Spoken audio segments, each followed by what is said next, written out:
Give it all the way up for Space Dan.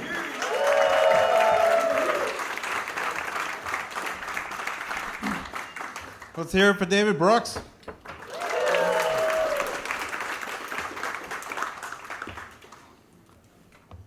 So I hate starting comedy sets because I never know what to say. I come out here, I'm going to say, oh, is everybody having a good night tonight? And everybody else has already said that. But I'm number one now. So I think I have to ask, is everybody having a good night, right?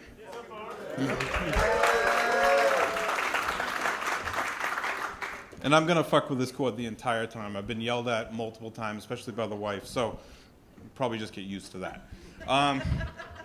So does anybody have a mom? You know, so I was born in the 70s. Yeah, I know everybody has a mom. But does anybody have a mom that just smoked like a chimney? Like, forever?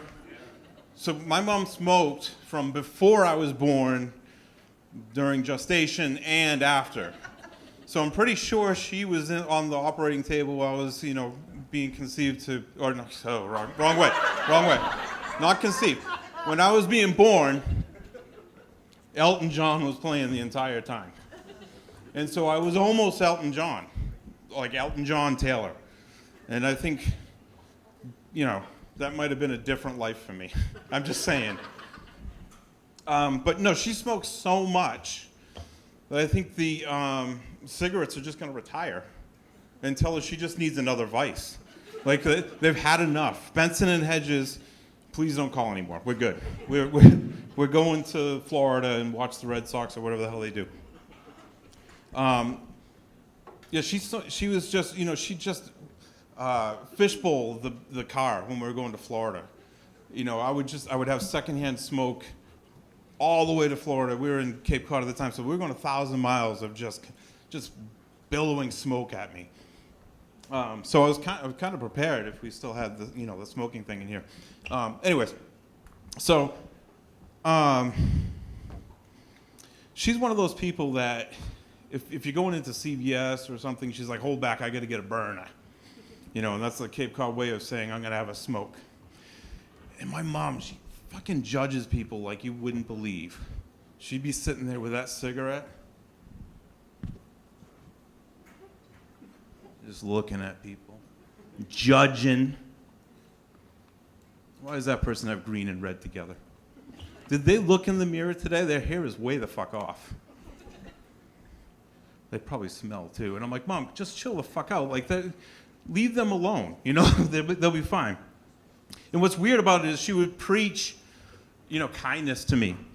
But she has so much hate, it was hard to believe her. And the one major, person that just put her over the edge was my great aunt Norma. Fuck Norma is really what it came down to. She fucking hated Norma. And the reason why Norma got into our lives is because her husband Raymond died a little too soon.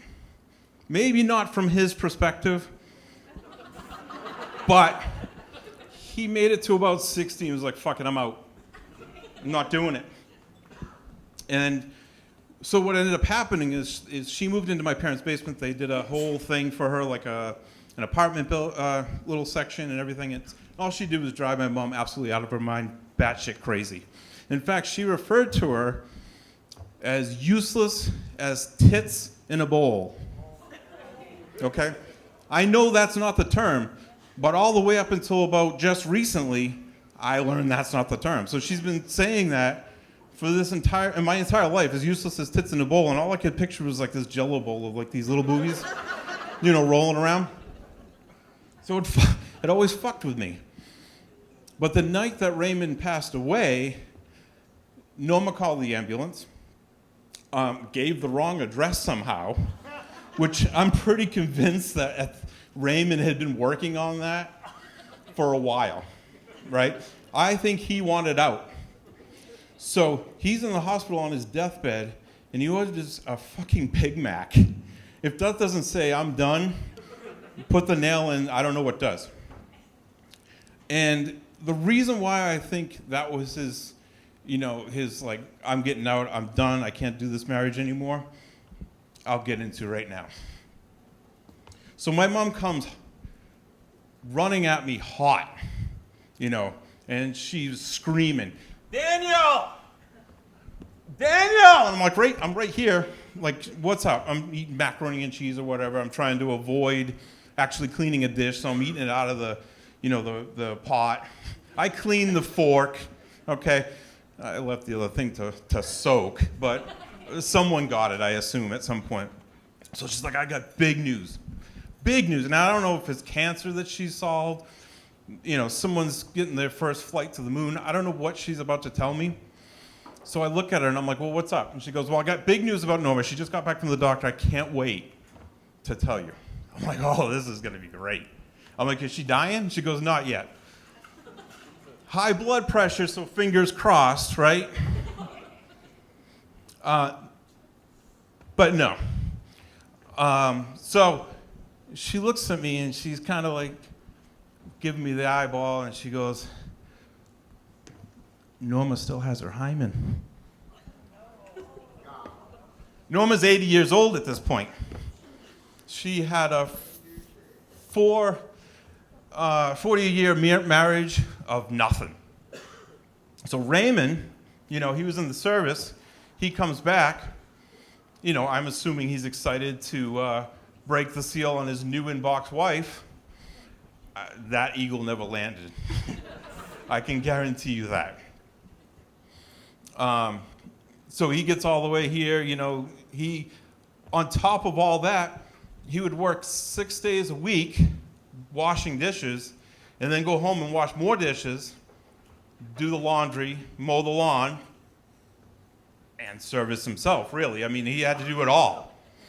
And the reason why, I don't know why he stayed, actually. I thought I had a reason there, but I don't. But I'm pretty convinced that's why he checked out.